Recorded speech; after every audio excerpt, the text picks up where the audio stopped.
હા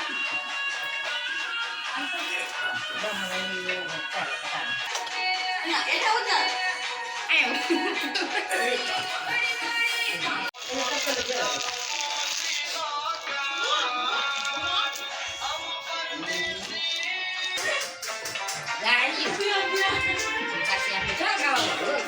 ને ભેળવવાનો આવે છે તો શ્રાદ્ધ કરેલું છે।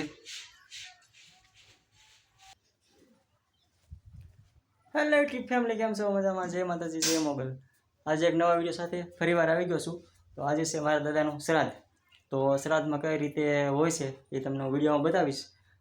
આપણા ઘરના જે સભ્ય હોય એ મૃત્યુ પામેલા હોય એનું 3 વર્ષે શ્રાદ્ધ કરવામાં આવે છે।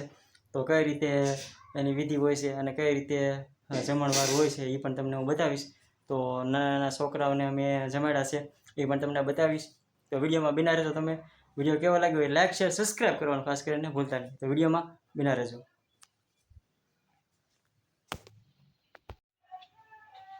આ જે છે એ મારા દાદાનો ફોટો છે અને 3 વર્ષે એમને ભેળવવાનો આવે છે। તો શ્રાદ્ધ કરેલું છે।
તો ફાઇનલી મિત્રો શ્રાદ્ધનું કામ પૂરું થઈ ગયું છે।